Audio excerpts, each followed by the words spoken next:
Hello, and welcome to the Universe Podcast. If this is your first time listening, welcome. On this podcast, we are trying to bring social justice issues to a roundtable discussion. This week, you're with Sophia and Jorelle, and we're talking about immigration.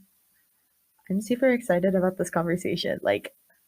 Last semester, I actually took a class on immigration, and it was super interesting. And also, I'm a child of an immigrant. Same here. It hits really close to home for me. Yeah, and so it's definitely, I was never as conscious about immigration stuff until the Trump administration stuff kind of started happening, and then I started becoming a little bit more self-aware, not even a little bit more self-aware about what was going on. Just a quick brief about me. I'm Arab and Hispanic. My mom is from Honduras. My dad is from Lebanon, and they came here to the United States in their 20s. And yeah, my parents are both from Liberia, West Africa. My mom was born there, and my dad was actually born in Oklahoma, but he was raised in Liberia as well because his parents were Liberian. So they both came, my dad came back when he was 18, and he joined the Marines since he was technically an American citizen. And my mom came, I guess, when she was 18, 19 too, because her dad was currently living here. And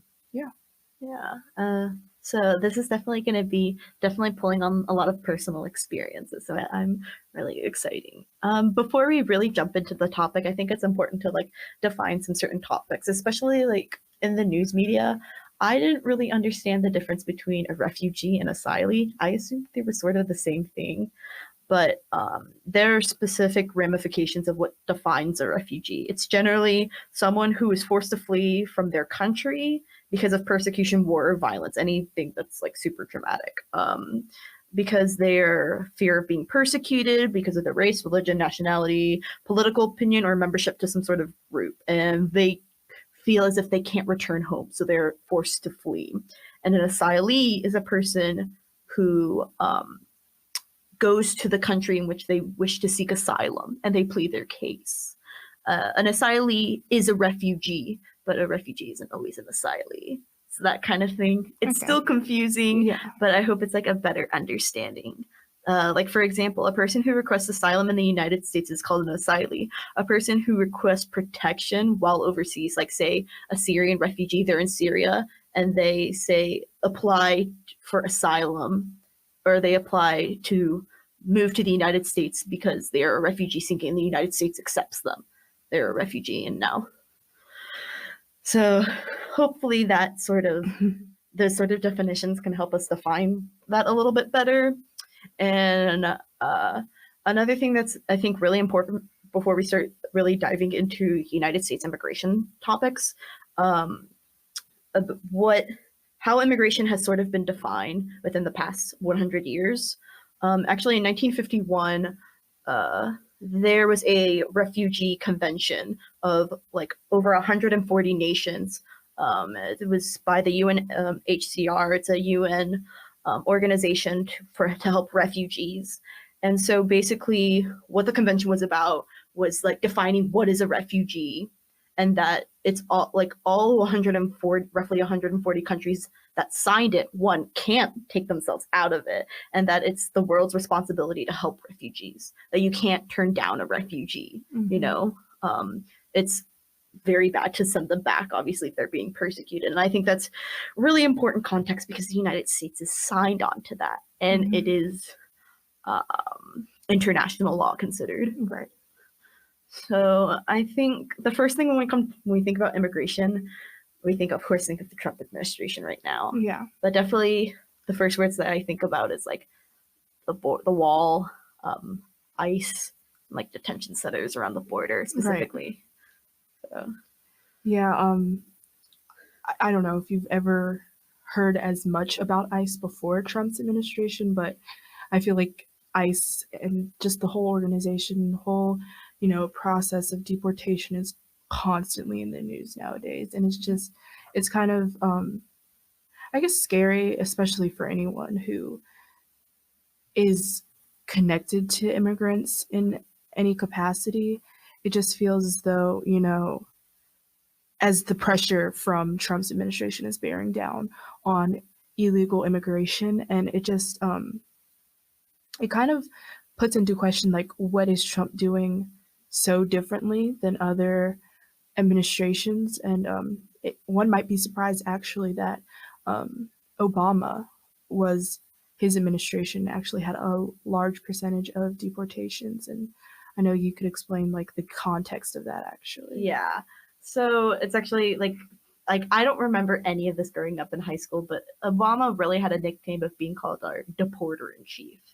I didn't really understand the context of it, but he did, like, compared to previous administrations, his forceful removals of undocumented immigrants like nearly doubled. It was like an increase over his 2008 election, that the increase of forced removals by the government increased. And so a lot of immigration activists called Obama out and like, hey, we have a problem with this. So like definitely that was one of his issues in his 2012 reelection. But it's a little bit different. So after the after 9/11 and how everything sort of happened, it was really a lot of like crackdown on like immigration, crackdown along things along the border was like very rough. So increasingly through the 2000s, it was a lot harder to cross the border. And so deportation can be taken into like two sort of mindsets. That's forceful removal by the government, so like ICE coming to your door and like saying you need to go back to where you came from, or they decide to voluntarily leave. They decide to go back home. Right. And so a lot of immigrants, especially Latin American, obviously Mexican immigrants, they interchange, they go back and forth home. And because it's harder to get back in and out of the country, it's safer to stay in the country instead of leaving and then trying to get back in, and then you suddenly can't get back in. But the United States is where you have your job and where you support your family from. So a lot of immigrants decided to stay, and so that sort of increases forced deportation. So that's why it nearly doubled. And so like that sort of context is fairly important, but also forceful removal is also like sort of not an amazing thing. And it's like really like frustrating.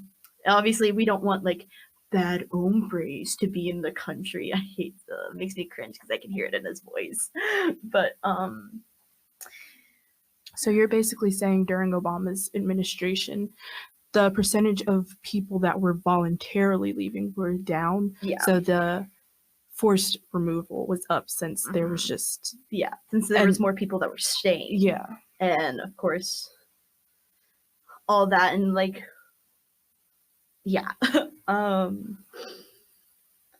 so I guess Trump isn't really off the hook there. And that like people argue, well, Obama deported more immigrants, and like you know what, you're not lying. And I believe that a Democrat shouldn't get a free pass for their policies on immigration. I think like if we're going to be harsh on Trump, people were harsh on Obama, and we should be harsh on Obama. But also this is current right now, and the sort of rhetoric that surrounds Trump administration. I don't ever remember, and I doubt like Obama saying like something really crappy about illegal immigrants or anything, or undocumented immigrants. And I think I mentioned this in the last episode where like Biden was getting heckled at one of the Democratic debates this July about Obama's immigration policies and things like that. Yeah, I know the Democratic debate. Yeah, that happened either this summer. I don't know. There were a lot. And there were a lot, but like on. I think it was Kamala Harris that called him out on it. Right, and there were a few people in the crowd actually. Yeah, and they were like definitely not like calling him out on that association with it. So I guess going into like the Trump wall, it sort of like just makes me internally cringe. But the idea of creating this massive, huge wall as a barrier. That's going to cost how much again? I don't really know. The number is too high to justify. And I honestly could care less. Like, I know that's like really crappy to say, like I could care less about a physical wall, and like obviously that's like something that's really real and affects people, but like honestly, it's just something. It's Trump's own personal statue that he wants to be remembered of. Right. That's his big accomplishment that he wants done, is that he created a border wall. And I don't like the idea of this sort of isolating ourselves. I think that's just like it just Right. and especially like half of me being Hispanic, it's just like, first of all, if you're gonna make it's gonna be like a 50-foot wall. Well, guess what? There's gonna be a lot of sales of 51-foot ladders, or like, and especially like a large percentage of immigrants don't even come through the border. A lot of them do, like they're illegally brought in by coyotes, which are people who smuggle humans into the United States. Right. But a lot of them, they come in through a tourist visa, and their visa just expires. And they just don't renew it. And so like obviously like ICE is trying to, like if we're going back to ICE and ICE is like trying to track them, well, a lot of especially most of the immigrants that I have interacted with that are undocumented work, which we'll talk about later, that they work in migrant fields, and they change locations frequently. So it's very hard to keep track about that. And that also kind of goes into detention centers. Right. Which has also been a really big debate. Yeah, and it just when you mention that people come in on visas, so like when you think about, there's so many people who like carry on this rhetoric of why don't you just wait your turn, and why don't you just come in the legal way, and like they came in with their visas, but they need to stay, so they're not going to necessarily try to renew that in the chance that they would get declined. So they came in the legal way, so you're not really considering, when you just look at the people who are crossing the border illegally or who are finding other means of illegal immigration, you're not really considering that there are people who do play by, the government's rules, they play by ICE's rules, but they have to make a living for themselves. They have to care for themselves and their family, and I don't think the whole rhetoric of, oh, come legally, wait your turn, I don't think that's really fair. Yeah, I think that's it's a different context. I think people who do come in here legally, I think that's something we can definitely talk about, get into more depth later on.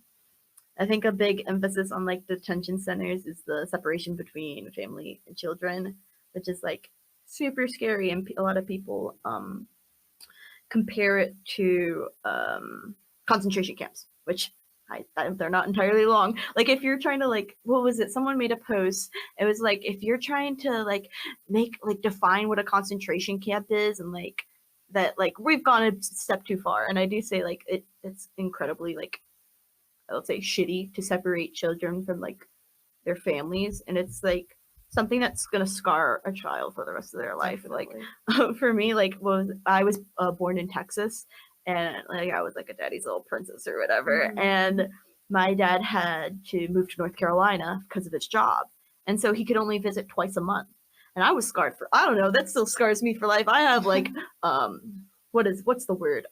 I have abandonment issues because of that, which won't go into detail. And so imagine if it's for a situation that's a lot harsher than that. Yeah. Where you don't even know if you'll ever get to see them. Or like, that, and like you're forced to like be with a relative that's somewhere near here. Or like, and also the conditions that detention centers is, which is like arguably, which I don't care. Kids should be able to clean themselves, brush their teeth, have food, and not be in cages. That's like, they're not humane at all. That's like, it's so like, it's just that sort of like breaks my heart. Just like, exactly. And America has had a history of, internment camps. Like yes, exactly. So it's like, we're proud of our country and we're proud of the great accomplishments we've made, but we're not ignoring the terrible things. Like what was it? Wasn't it Obama the one that like, didn't he basically like make his announcements of his regrets of internment camps, like taking it was some, like it's only like recently, and like that was a long time ago. Right. Like, that was like 70 plus years. And that probably is going to be the situation with these detention centers that the United States isn't going to forgive for a very, very long time, Right. which is really crappy. But I like how you mentioned internment camps, because that sort of goes into our exclusion of immigrants. Oh, yes. Like that's our exclusion of immigrants hasn't always, or like hasn't just started from this Trump administration. No, it's been done a long time. It starts back as early, or like one of like the earliest policies is the Chinese Exclusion Act of 1982, which basically like no Chinese are allowed into this country, even though we use them as a workforce to create the railroad tracks. And so then because of the Chinese Exclusion Act, they had to bring in Japanese workers, and then the sort of discrimination that a lot of Asian immigrants faced. Right. I guess currently now are the Chinese Exclusion Act of 2019, or the Trump administration is the Muslim ban, which bans countries like Yemen, Iran, and Syria for safety reasons.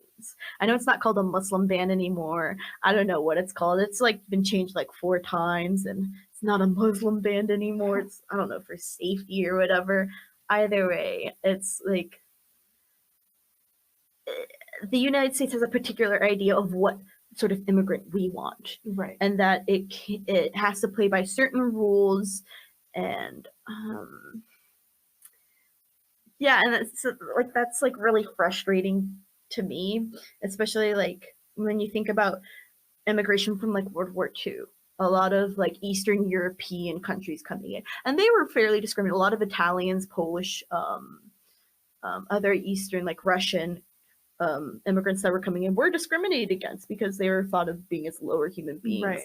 Irish were discriminated against. Yes, and like it's just like super frustrating that like, oh, we only want a certain type of immigrant. Like, and that even goes back to what's his name?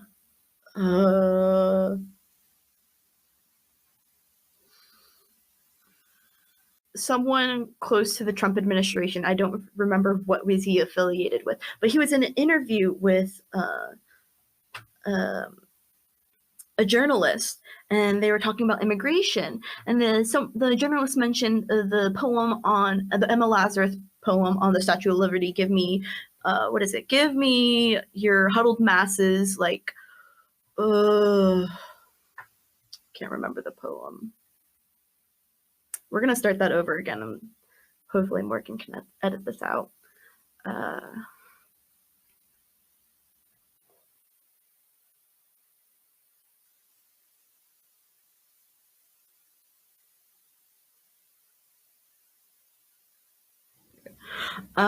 So there was a Trump administration, I can't remember his name right now, but was with an interview with a journalist, and the journalist mentioned the Emma Lazarus poem that's on the Statue of Liberty that she holds, and she quoted a certain line that with silent lips she cries, give me your tired, your poor, your huddled masses yearning to breathe free, the wrench refuse your teeming shore, send these, the homeless, tempest toast to me. I lift my lamp beside the golden door.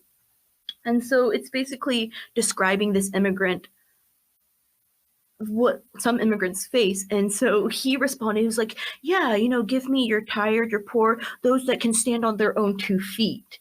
And it's just like, why are you changing an Emma Lazarus poem to define what you think, like saying that those that are actually applying for visas, that they can't ask for government help, which sort of redirects what defines as a refugee. Oh, so only the rich refugees or like middle-class refugees can only come. Right. And so I think the distortion of the American dream, or clarifies what the American dream was always about, that it would never represented everyone. Right. And I think a lot of people in the Trump administration and people who support the Trump administration forget that there are actually a lot of Americans who are not, taking part in this said American dream, and they're not able to live what Trump wants his idea of America to look like. They're living in poverty. They're, fighting for their lives, literally. So it's like, why are you holding immigrants or people who are literally were begging to come to the country to like save their life or save their family's life to this standard that you can't even keep, Americans to, if that makes sense? Yeah, like, no, I completely agree with you. And I think it's the sort of things that, like, I would like to think it's only a Trump administration thing and it's only a Republican thing, or it's only a conservative, and it's not. It's something that I think politics or creating a government sort of entails that, like, and I think the thing about politics is that the people who want to rule politics are really just trying to get votes, so they're going to say and do things they know will help them stay where they are and stay in power. So they're not going to, for the most part, aren't going to do things that are so radical because they don't want people on the opposite side to like flip shit, basically. That's a good way to describe it. But sometimes you have to do radical things in order to literally save lives. Yeah, no, I think especially the humanitarian problem with the border, I think is like incredibly thing. Like that's something, it's a Desmond Tutu quote. It's like, if you are silent in times of oppression, you have chosen the side of the oppressor. Definitely. And I think immigration is something that everyone should be vocal around. And it's not just a conservative thing. I would like to just like make this little anecdote before we go into our next topic, that like those who are active in helping immigration aren't just always like liberal people who are helping. They're surprisingly conservative people. The Catholic Church is hugely involved in immigration. That's one of their core values, of helping refugees and asylees. Like across the border, there's so many Lutheran and Catholic organizations that help those that come across the border. So after you've been processed on the border and they're like give you your court date and everything, there are a lot of Catholic groups or Lutheran groups that wait there with backpacks with like food and supplies and like phone numbers that like, hey, if anything happens, these are resources that we have for you. And so like it's really amazing that it's not just like this, like I think this is like binary of Democrat, Republicans, conservative, liberal. It's people who have empathy towards immigrants, and I think that's really important. I know we've been talking a lot about undocumented immigrants, and I think it's important to talk about documented immigrants, or quote unquote legal immigrants. So one of the policies that I don't think gets mentioned enough, that not enough people know about, is TPS, which stands for Temporary Protected Status. It's for those that in countries that have been displaced because either like a natural disaster, like an earthquake or a hurricane or something like that, like a drought or some sort of violent conflict. So roughly we have around 300,000 people who are under TPS. And TPS is, like it says, it's temporary. It's not meant to be a permanent status, but allowing those into the country that the U.S. deems that they can allow in. So like one of like the top 10 recipients of TPS is El Salvador, because they received a lot of civil war within the past couple of years. Haiti, Honduras, Nepal, Nicaragua, Somalia, Sudan, South Sudan, Syria, and Yemen. Those are like our top recipients of it. And like I said before, TPS is temporary. And so if it doesn't get renewed, those people who have those statuses can be taken away from. So all of a sudden you were here under TPS, now suddenly you're undocumented. And, because of the Trump administration's perspective of immigration, they are not allowing to extend TPS to 6 out of the countries. I think that changed with the recent thing with Nancy Pelosi agreement with the Trump administration with the border wall. I think TPS was under one of those things to extend TPS, I think, for another few years. I could be completely wrong about that, but roughly you have almost a majority of recipients of TPS, those taken away from them. Mm-hmm. And like a lot of them are from El Salvador. And so it's like ridiculous in that sense that like you're stripping people's statuses that they were simply given to. Mm-hmm. And because it's nothing that they can prevent. A natural disaster, you can't prevent that, you know, like If only. oh, if only. And so that's one of the legal means of entering the United States. Another one is H-2A. It's a program that allows specifically for agricultural workers, what the A stands for. Specifically, North Carolina uses a lot of H-2A workers. Like roughly like 30% of NC's income or like profits and income that we make is from agriculture, like tobacco, cotton, sweet potatoes, and all that. Pork. Oh yes, pork. Chapel Hill with its pork farms, or with its pig factories and all that. Yeah, it sounds. If you've like read any of like stuff that has happened in those factories around Chapel Hill, it seems like it's something literally from the jungle. Like it's wild. But you know, North Carolina uses a lot of H-2A workers, which happen to be Hispanic, and a lot of them are from Mexico, Honduras, El Salvador, Guatemala, and so basically they're temporary, they're work visas, they're under work visas, and so they are working usually like picking up the things in their under the workers where whatever farm that they live in, they are provided housing. I put that, if you can't see me, but I'm making quotations. It's a joke. They're living in like incredibly poor conditions, like rundown like trailer parks that are in like swamps of like disgusting, very unhygienic areas. And I think it's funny whenever we hear the rhetoric from the Trump administration that we only want certain types, we want skilled workers. That's something that they use a lot. But I think without H-2A workers, no one would be doing that. No one would want to do that because one, it's such rough labor. It takes a toll on your body. Like bending down to pick up cotton, bending down to pick up sweet potatoes, doing that from sunrise to sundown. Right. And I don't think that's what people who say, oh, they're stealing our jobs understands.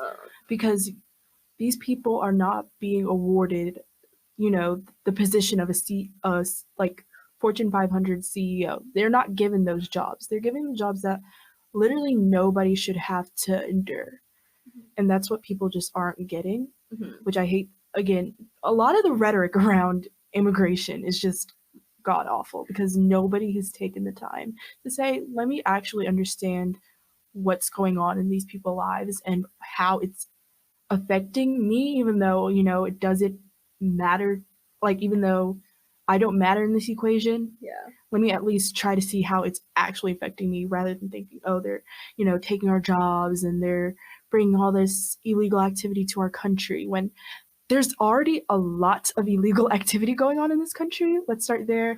And also, the government is to blame for a lot of the jobs lost, or maybe not necessarily the government, but the capitalist society. So you can blame a lot of the, you know, people at the top of all these big companies moving the jobs outside of America, and you can blame those people for the jobs being lost, but you can't necessarily blame the immigrants. I completely agree with that. And I think it goes back to our evaluation that the Trump administration only wants skilled workers to be in the United States, that only those that can stand on their own 2 feet. But like specifically, the labor industry thrives off of H-2A workers, thrives off of exploiting immigrants that know that they can't fight back, you know. That these are people who are here with their family, that know that they probably either can't find a sort of legal means of a job. So like, for example, a lot of some immigrants might come here through a coyote, which is, I talked about how it's someone who's illegally smuggling people across the border. And so they had to pay a certain fine to cross the border. And so they have to pay back that money, which some of them are doing through getting a job in agricultural. Because like some immigrants come through H-2A, but also a large majority also come as undocumented immigrants. And so you have to pay these fines from the coyote.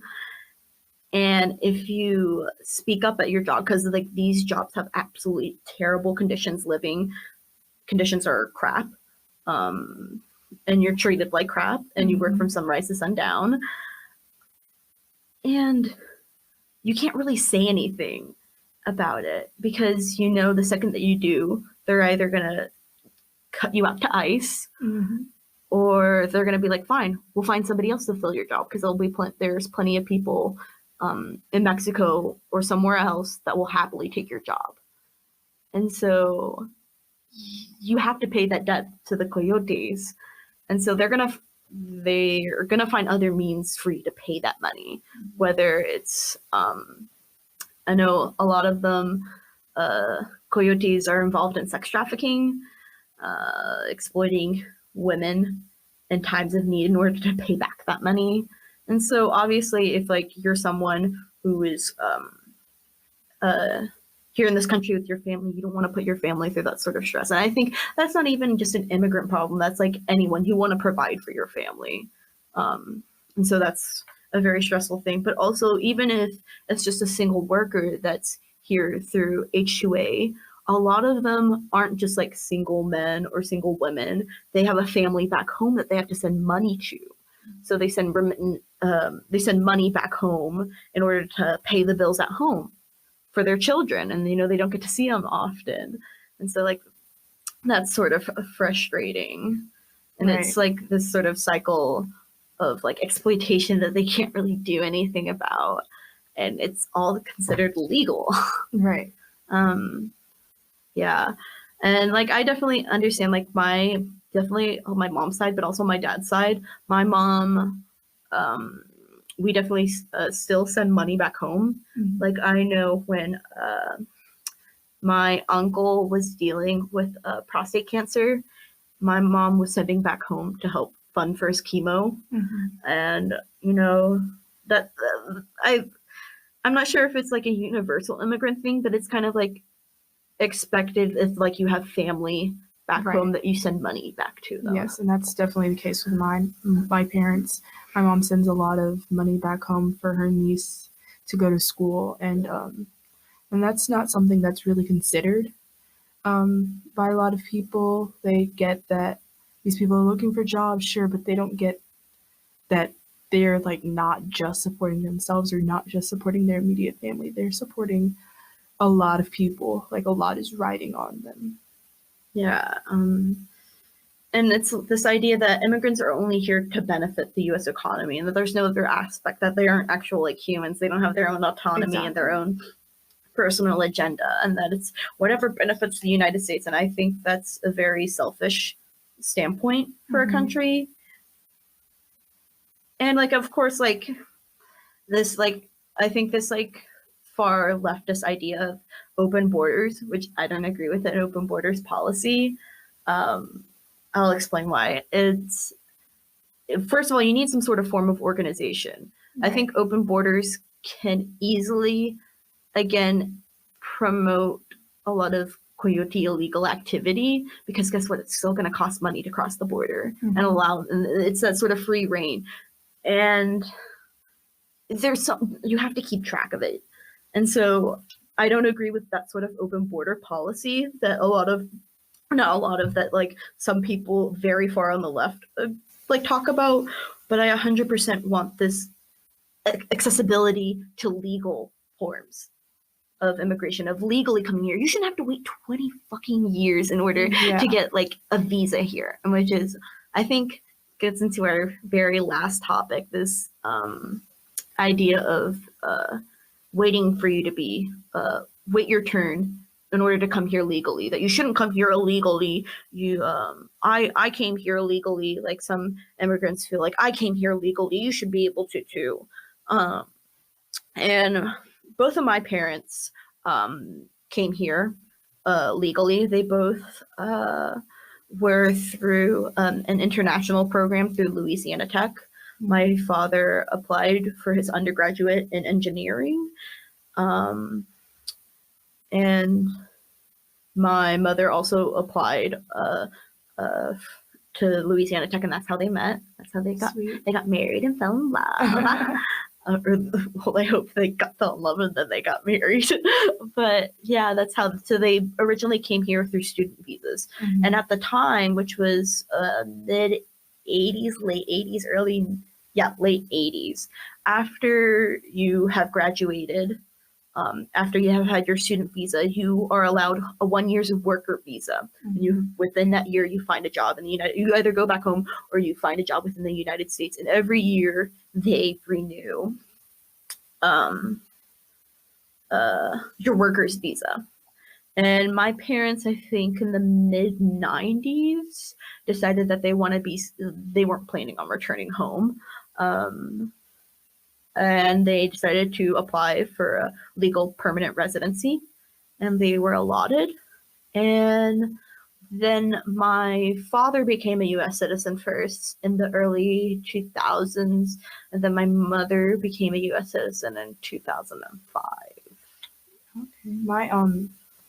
My mother, actually, she's been here for 37 years maybe, but she didn't become a citizen until I want to say 2017.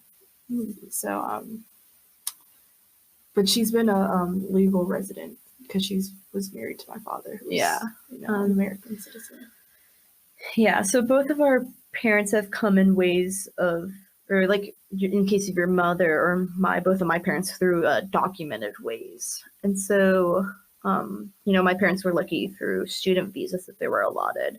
But it's a lot harder. First of all, student visas entail that what you can pay for college, because they're not going to cover your international fees. So it only sort of focuses on like middle upper class social economic status, those that can afford college. And other forms of visa, like getting like your like the idea that like, oh, just marry someone who's an American citizen. It's not that easy. You have to go through a very strenuous process. Yeah, and I think they've made it even harder. Yeah, they have made it even harder. And the example that I can think of how like frustrating the process is with interpreters during the Iraq War. Those Iraqis who translated for the United States through the military, that because they were working with the United States, they sort of had like a target on them. And so they were allotted, because they're considered a refugee, because their affiliation with the United States made it not safe for them to stay, that you would think that it would be fair to allow them into the United States for their help with the war, with their war efforts with translating. But the process for it took years. And with that sort of immediate situation, that's sort of frustrating. And it's like, do people have the time to wait? Do you have the time to wait even just 5 years in order to allow yourself to legally be entered into the United States? Yeah, it's a very... the process doesn't take into account the emergency aspect of it and how some people need to leave like now. It's just, it doesn't consider a lot of different factors, which is the difference between life and death for some people. Yeah, like I think like whenever I think of like life and death, I think of oh my goodness, I'm gonna get teary-eyed just thinking about it.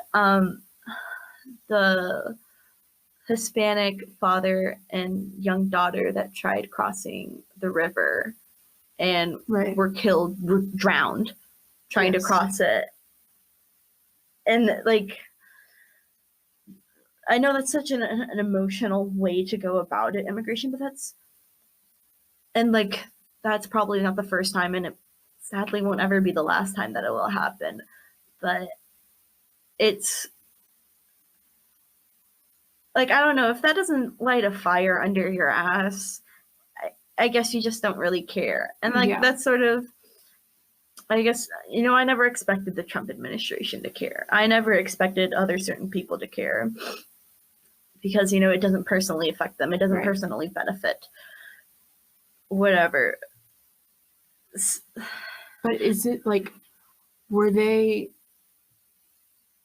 did their crime fit the punishment, basically? Yeah. Like, they're just coming to America.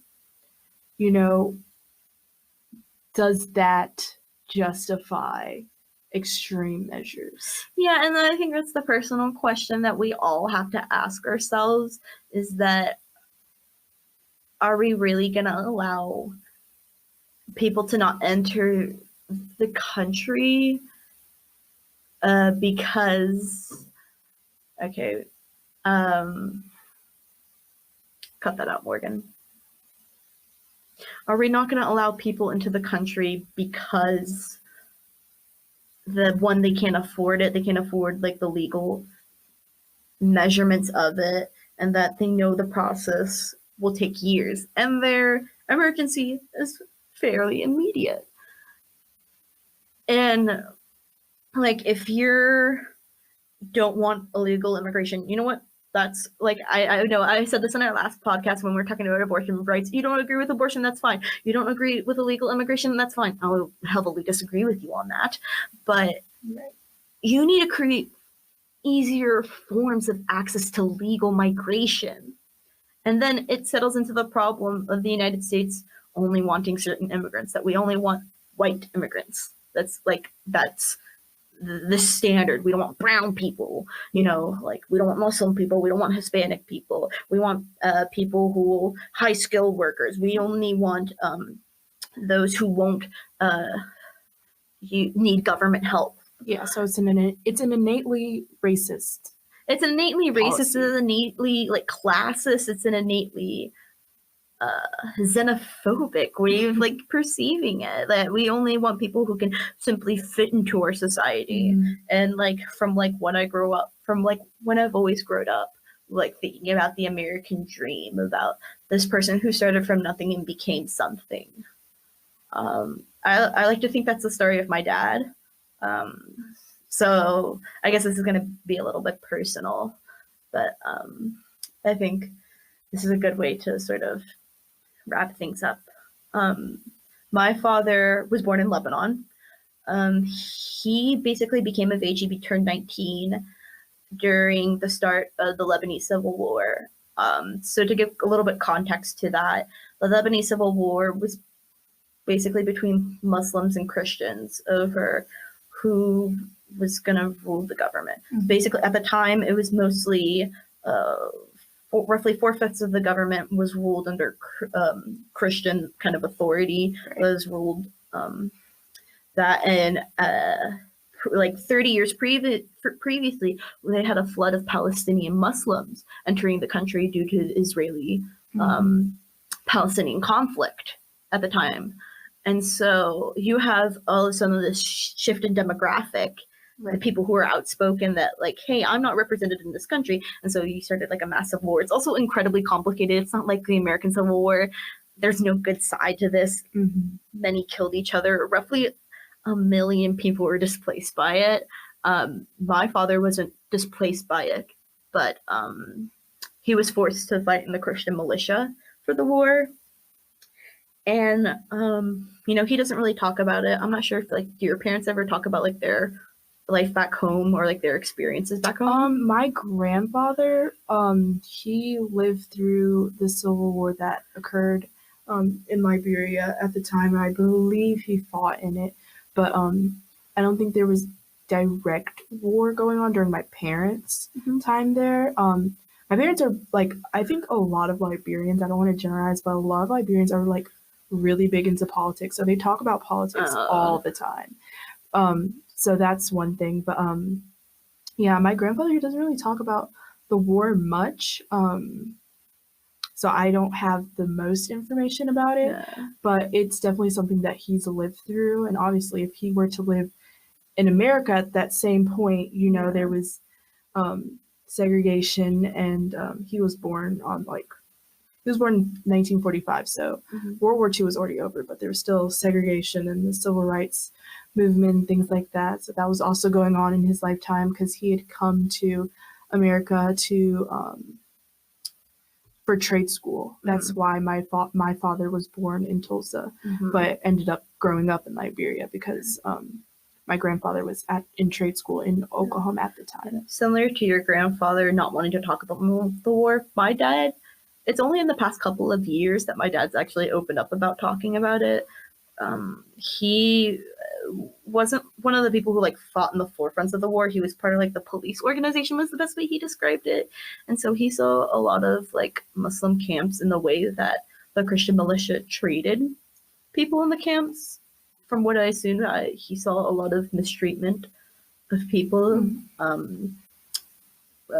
rape, murder, abuse, sexual harassment, a lot of that. He was honorably discharged. He was shot during friendly fire. The best way, like he described it, like someone was like had their gun not unlocked mode, and they were in the car, and it shot my dad's leg. And so I think he took that as like a sign from God that was like, okay, it's my time to leave.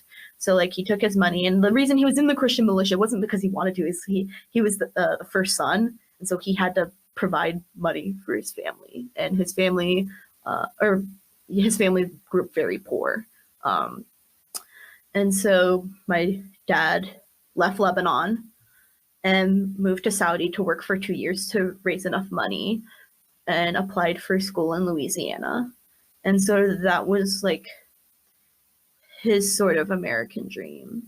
And that's what, like I guess like I don't want to say like my dad came from nothing, but like my dad came from like a terrible past that he doesn't like talking about. And like in order for me and my sisters to live in America, to not ever have to worry about things that would happen in the Middle East. That's the sort of life I grew up in, and that's the sort of representation of the American dream. And like I guess some people could possibly like pursue that as like, oh, I'm being my dad's erasing his own personal culture, but I think that has to do with like just personal trauma. And and so I think denying that sort of American dream is really frustrating. Maybe I'm just being idealistic, believing in an American dream, that the American dream is a real thing. Especially for people who live overseas. Yeah. In other countries, or like developing countries or countries at war. Because I know my mother, like she wasn't really afforded the opportunity for higher education.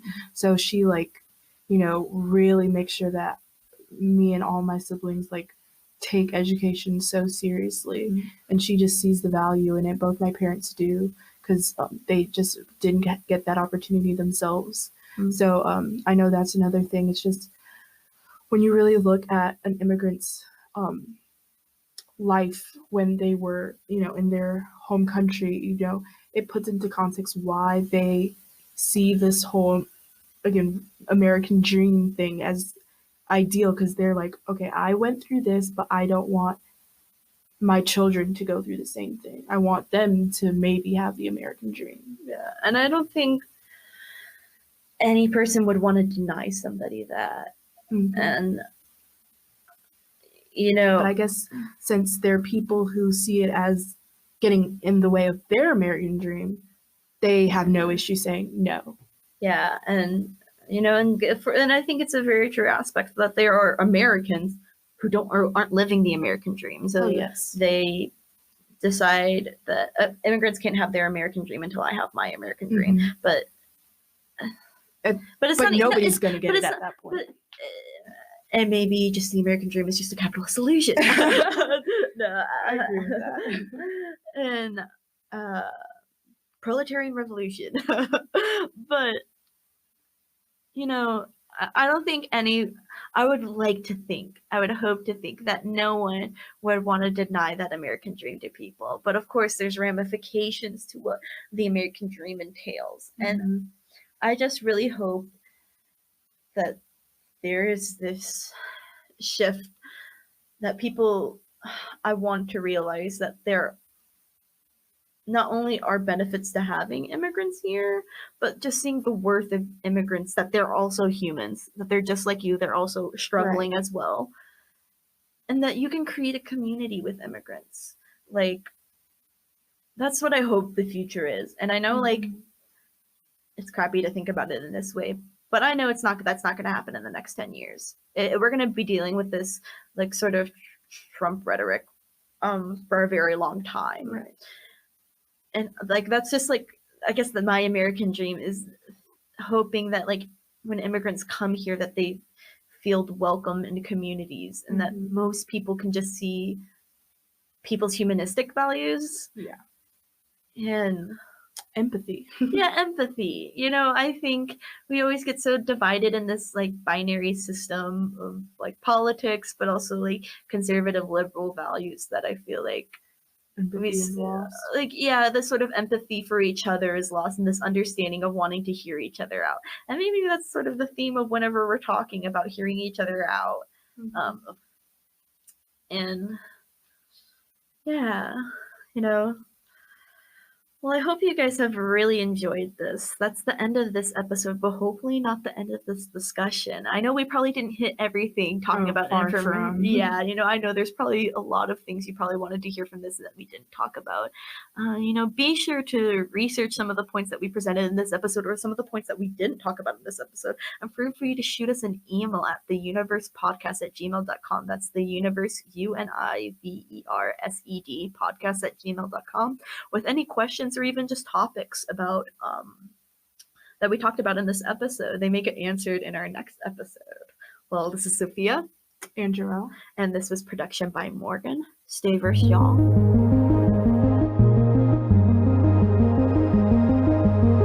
The podcast you just heard was made using Anchor. Ever thought about making your own podcast? Anchor makes it really easy for anyone to get started. It's a one-stop shop for recording, hosting, and distributing podcasts. Best of all, it's 100% free. Sign up now at anchor.fm/new. That's anchor.fm/new to get started.